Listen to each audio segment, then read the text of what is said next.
Hey, what's up you guys, it's Dorothy and welcome back to my channel. In today's video, we are going to go into chapter 10 of Dead Girls Can't Tell Secrets by Ch10.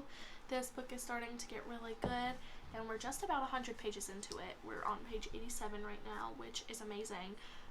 We're trucking along through this book, so let's get right into this video. This video may contain sensitive topics and foul language. If you do not wish to continue, please click off of the video now. You have been warned. Chapter 10. I wait for Grant to catch up and we start up the mountain base, stitched with evergreens. Up at the rocky peak, the sun is blinding. You okay? Grant asks, either because my eyes are watering after looking straight into the sun or because I'm never this slow. The trail is narrow and our group takes it in pairs. Mr. Davis is the exception, his khaki wide-brimmed hat leading the way. Yep, my sneakers start to slip as the terrain changes from asphalt into gravelly dirt. After a rain, this path becomes sloshy mud, but now the dirt is dry and loose. The pair ahead of us kicks it up into the air. An hour later, we reach the fork in the trail. The steeper the rockier path veers to the right. Vanderwild Trail, slightly more treacherous but exploding with views. Grant took me up here for a picnic on my birthday, and I was here years ago when I followed the three amigos on their little adventures. I'd been home bored after a fight with Jessica, and those three were all laughs as they put on their sneakers and headed outside. Even Piper seemed content as they sang their way up the mountain, sharing licorice and inside jokes, and I stayed hidden playing spy, judging their clothes and song choices, while part of me wished I'd been invited. Now I try to push past the fork, but my eyes catch on the place where the trail winds up the mountain, dropping off into a deep, lush gully on one side. A gust of wind whips through the trees, fanning my ponytail and chilling me through. I know we're not traveling that way. You can't even get to the river by that trail. Still, my heart thuds against my rib cage. That path goes hazy. It ripples and moves like a snake in the sand. I can't catch my breath. Hey, Grant's arms are around me. You're pale. Sit down. I try to resist, but my pack is already off and I'm down in the dirt. Drink, he says, handing me my water bottle. I just want to keep moving, I mumble, unable to take my eyes off of Vanderwild, the path that leads to the point. Grant follows my gaze, then places his hand on my jaw, gently turning my face to look at him. We're not going that way. I know. I'm fine. He sighs. This was a bad idea. I should have tried harder to get you to stay home. I'm going to run ahead and tell Mr. Davis that I'm walking you back down. I said I'm fine. I snap, forcing myself onto my feet. My head spins as I cap the bottle. I sway, but Grant steadies me up the trail. Mr. Davis takes the path on the left. My vision starts to clear and my lungs let air back in. The path stops moving. I find my footing again. A moment later, Vanderwild Trail disappears as we push on toward an area where the smuttering of trees becomes dense forest. Golden Trail, the path threading through the woods on the side, is named after the river. It's even narrower than Vanderwild, but there's no cliff bordering it, which makes it popular among locals. I pause to jostle the backpack higher on my spine, but it keeps sagging, like it's trying to drag me back down the mountain, like it doesn't want me here. Grant turns to check on me, a look of concern on his face. I take a deep breath of crisp mountain air and flick my chin for him to keep going. We reach an unremarkable area. Mr. Davis tells us to scout a good place to make camp. I glance around, seeing nothing but rocks and trees, the same view I've had the last 2 hours. I pull out my phone to check the time, then remember that I shut it off an hour back when we lost reception. Moments later, Lumberjack Sam spots an ideal patch of land just off the trail. An old fire ring and rusted tin can nestled in the ash area are among the remnants of previous campers. Mr. Davis instructs us to pitch our tents, and Grant asks me to start on his while he helps clear the area. I have no idea how to put a tent together, but how hard can it be? I bend over, tugging on the tent poles, but he jammed them inside the backpack so tight they won't budge. Plopping down into the dirt, I use my feet for leverage and pull, but only one stake comes loose, and then the rest leave angry marks on my hands. Cursing under my breath, I slam the whole pack into the dirt. What were you doing in this club, Piper? She would have hated it up here, but she would have succeeded. She would have assembled her tent in no time, then built mine before I even asked for help, and I would have felt like an idiot for about 60 seconds, the way I always do when my little sister comes to my rescue, until she made some remark about the incompetence of the tent manufacturer, and how she would have made the part I was stuck on snap together more easily. Then she would have disassembled her tent just to confirm said theory. It's not exactly easy when your little sister passes you by in every subject in school. Still, having the massive brain around gave me a sense of comfort. I never realized how much until now. Piper has a way of swooping in and saving the day before I manage to get too worked up. She senses when she's needed. I guess some subconscious part of me has been waiting for her to take this tent from me. At least I have Grant. Hey, Grant, I call, scanning the area. I tried, but you shoved this thing in. Grant seems to have wandered off. I abandon his pack and start poking around the grounds. A few yards from the fire ring, Mr. Davis sets a pot and a jet boil on a large flat rock, creating a makeshift kitchen. I round the gray pop-up tent that's already assembled, halting when I see JC and Noah in the woods beyond it, both visibly upset. I back up, crouching down behind the tent and peeking through the mesh window. Jace, I don't want to spend another minute up here with you until we talk about it. I already said I was sorry, JC says, arms hanging limply at her sides. He itches up my neck like a prickly rash. What's the sorry for? Somewhere behind me, Abby starts singing while she works, muffling their conversation. My calves burn from the way I'm half squatting to get a view, so I lower until I'm sitting in the dirt. Mercifully, the song stops. I can hear JC again, but I only catch the end of her sentence. I didn't mean to do anything to her. I rock up onto my toes and peek at them again. Noah's head is dipped, his eyes on the ground. I'm sorry, JC pleads. I keep saying it. I'm sorry. She wipes her face. Can we go now? We've got to set up. She trudges off farther into the woods, but Noah remains there for a moment. He rubs his temple before following her. I stand, brushing dirt off my jeans. What did JC do that has Noah so upset, and who's her? I turn around, my pulse ready to leap out of my skin when I skirt the tent and smack straight into Tyler. You okay? He squints down at me, hands in chain-bezeled pockets. Yeah, I mutter. Sorry about that. No problem. Tyler grabs a pole, removing it from Grant's pack with a swift tug. He moves on to the others, spreading them out over the large polyester sheet. It's really easy. Deftly, he secures the poles inside the little rings and motions for me to do the same on the opposite side. Now we just clip the tent to the poles all the way up. I start to clip, glancing at the focused expression on Tyler's face. The wind rustles the black hair out of his deep brown eyes. Good, that's it, almost done. Now we're going to put the fly on top. He waits for me to grab the other side of the fabric. Once we finish, I admire our work. Tyler moves to stand beside me. Nice necklace, he says, indicating the hand-painted charm strung from my neck. My hand darts to the necklace instinctively, protectively. I spread my fingers out, pressing the cold chain against my clavicle. Thanks, my sister made it. My hand lowers, allowing the little silver-framed ceramic charm to rest in my open palm. This one's supposed to be me. I can see that. His mouth twists in a boyish grin. The resemblance is uncanny. I roll my eyes.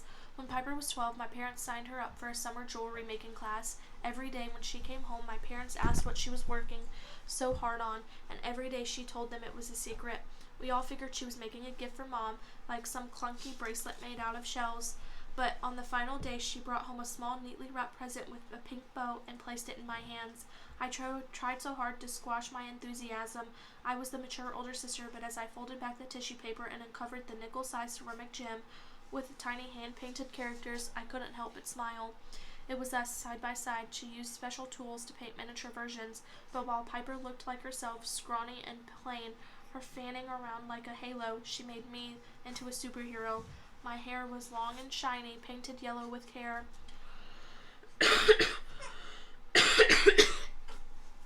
I wore a pink cape and had a hand on my hip and a soccer ball nestled at my feet. My heart burst like a firework, and I couldn't undo the clasp fast enough.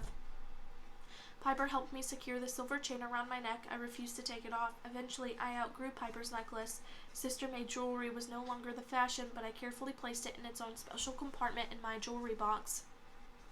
Over the years, the necklace moved farther and farther to the back of the box, one little velvet square at a time. Then on the day Piper was found, I frantically rummaged for it again, the only artifact I had from a time when my sister loved me. I wanted to feel like part of her was still with me, even as her body lay in the hospital bed miles from our house. Instead, when I scooped up the silver chain, letting it dingle between my fingers, I felt like a fraud, an imposter. I keep wearing it, though. The feel of it's comforting. I find myself checking to make sure it's throughout the day, running in my fingers over the cold ceramic, like caring for it will somehow make up for the way I neglected its creator. Tyler watches me, his features perked with interest, like he can read my thoughts. Thanks for your help with the tent, I say, dropping the charm and dismissing him. Who are you sharing with, he asks, not getting the hint. I hadn't really thought about it. Guess I can't share with Alexandra after I accused her of being involved in Piper's fall. And I can't share with JC for obvious reasons. Abby, he frowns, but there's a devious glint in his eyes. That'll be tough since she's already sharing with Alexandra. She is? I tried to sound disinterested, even as alarm bells blast in my brain. There's still JC, he says. Leaves crunch behind me. I'll take it from here, thanks. Grant stomps between us to reach the tent. It's done, man. Tyler lifts his hands and backs away. I was just making sure she got it set up before dark. Thanks for your help. I try to catch his eye to apologize for my boyfriend with a look. No problem, he says, before trotting off toward the others. You could have asked me for help. Grant moves behind me, wrapping his arms around mine. His warm breath sends chills down my spine, but I slip free, spinning to face him. I didn't ask him for help. He just did it. He's not a bad guy. Grant shrugs. I'm sure he's fine. Just needs to stay away from my girl. I blow air through my teeth. Jealousy's not a good look on you, I say, dragging my fingertips over his chest. I'll be right back. Sorry, I had to pick up baby girl, and now she's back in my arms again.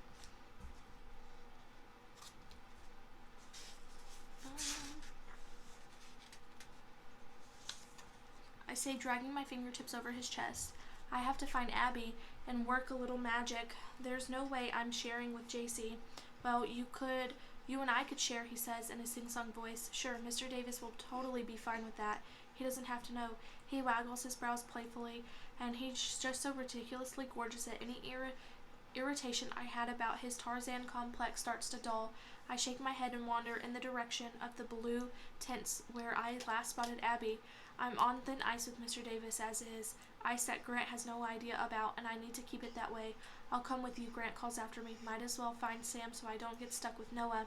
Noah hates Grant for what he did to JC. Of course, it's the Noah version of hate, like bunny rabbit rage, basically. When we don't spot Sam and Abby's matching camouflage jackets, we ask Mr. Davis where they are. I sent them together, firewood, he replies. If you two are done setting up, you can help. Great, I mumble, wandering off into the trees alongside Grant. After a few yards, he bends over to pick up a branch. What are you doing? I thought you were looking for the lumberjacks. Once we find them, we can ask Sam to hack down a tree with his axe or something. Savannah, you have to play nice. Oh, please. Abby's at the bottom of the popularity pyramid. She's going to feel like the queen of her entire imaginary kingdom is asking to stay at her house tonight. I'm doing her a favor. I think they're on the other side of this stream. He points to where the trees give way to dip in the earth. Stay here in case they come this way. Sure. I scan my surroundings for somewhere to sit, but there's only a rotten stump covered in ants. After a few seconds, I tug the note I found in Piper's locker from my pocket. I've been waiting for a moment alone to re-examine it. I turn it over in my palm and rub at it like you would one of those scratch-off tickets, as if the author's mysterious identity will be hidden somewhere beneath the ink. The words send a prickling sensation up my spine. Survival Club will be holding an extra skills session after school today at Vanderbilt Point. Whoever wrote this meant to deceive my sister. Whoever wrote this could be dangerous. A hum drifts through the trees, and I stuff the note back into my pocket. Sure enough, where singing is, Abby's unmistakable fire-red hair and camouflage get-up will follow. She's probably made friends with the birds and the squirrels by now. Oh, gosh. I was just looking for you, I say, feeling almost bad for that I've interrupted her briar rose moment. Abby quirks a brow. Me? Her lips shift into a confused smile. Everyone's partnering up to share tents, I say, waiting for the perplexed expression to morph into a flattered one, but her grin drops. I sort of partnered up with Alexandra already. Tell her you changed your mind. Why would I do that? My face heats. Because if you don't, I'll have to share with JC, I snap. Abby takes a timid step back. I press my hands together like I'm praying. There's got to be a way to change your mind. You don't understand. We have a history. Abby's forehead scrunches. It's not exactly a secret, Savannah. You stole her boyfriend. My neck jerks. Excuse me? The photo in the Grayling High Gazette. She must see the vein popping in my forehead because her voice lowers and her face reddens, washing out her freckles. I would have think you would want to be nice to JC after what you did. She makes a motherly face of disapproval. Maybe sharing a tent would be good for you. This doesn't happen often, but I'm speechless. I can't correct her because she's not wrong. Still, the nerve of this flannel-covered frontierswoman when I was trying to be nice to her. I glance helplessly at the pine tree surrounding us, at the crow squawking irritatingly high overhead. Here in the wilderness, my social standing is about as useful as it is in the Sullivan home. I'm really sorry about Piper, Abby continues. I am, but you and your sister, her lips twist in something like disgust. I wasn't aware you had such strong feelings concerning me and my sister. Abby shrugs. You don't seem aware of much. What's that supposed to mean? You're sort of in your own world. That's why you didn't know Piper was. She shakes her head. Forget it. She reaches out to touch my arm, but I step back. My thoughts are with you and your sister. What didn't I know about Piper? She's not changing the subject. It doesn't matter. It matters if you threatened her. Abby's eyes narrowed. Threatened her? That stupid smile reappears on her face, but it contorts unnervingly, sending a chill up my spine. I don't know what you're talking about, Savannah. Abby pivots and plods away, leaving crunching beneath her massive boots. Once she disappears into the trees, I flop down onto the ant stump, my legs from the hike, hands sore and tightly. They've been balled up. I touch the cold silver of my necklace, pressing the charm between two fingers. Out in the middle of the forest, with the wind whispering around against my face, I feel exposed, bare. I wish my bed weren't a billion miles away so I could crawl under the covers, but the thought of my bed only conjures a memory from the day Piper fell. Raised voices, the flutter of paper, words I can never take back. Now the wind sings through the trees, a woodpecker knocks, and my heart echoes the sound as it points in my chest. You didn't find her. Grant's voice arrives before he appears through the pine boughs. I wipe away the welling tears. I did. I sniffle and attempt to stand. Grant whistles in a breath and motions toward the phone in my back pocket. Did they call about? No, nothing like that, I assure him. I don't even have reception. I was thinking about her, that's all. Oh, he nods dumbly, and I can't exactly blame him. I don't get weepy often. Even when I found out about Piper, I didn't cry. He extends his arm, and I clutch it, leaning against him as we walk back to camp. Are you sure you don't want me to take you back down? His head tilts forward, a dark curl tumbling over his forehead as his eyes search mine. It's going to be dark soon. I can survive a couple more days with these creeps. Hopefully. What did Lumberjack say? He's cool, Abby. He's cool, Abby. I bite my lip, trying to force new tears back into my eye sockets. Apparently, she and Alexandra have already paired up, so Grant stops dead in his tracks. Oh no, babe. I kick a branch so hard, pain shoots from my toes up to my shoulders. A metallic taste seeps over my tongue. My teeth have broken through the soft inside flesh of my lower lip. Look, whatever, I don't have to speak to her. Well, just be sleeping. Grant picks up the pace again, probably relieved that the only thing I'm kicking is a stick. As the sun hugs the top of the mountains, we round a familiar boulder. A smattering of brightly colored tents pops into view. I take a deep breath. We enter the camp to find most of the group sprawled out in the dirt, inspecting the little packets of instant camp food. A fire blazes in the old steel ring. Sam and Abby are crouched on either side, tossing sticks into it. Taking a seat on a log at the edge of the camp, I pretend to dig a splinter out of my palm, but I'm watching Abby because she knows more than she's saying about Piper, and it could lead to the truth about that day. That is the end of this chapter. I will see you guys in the next video. Bye.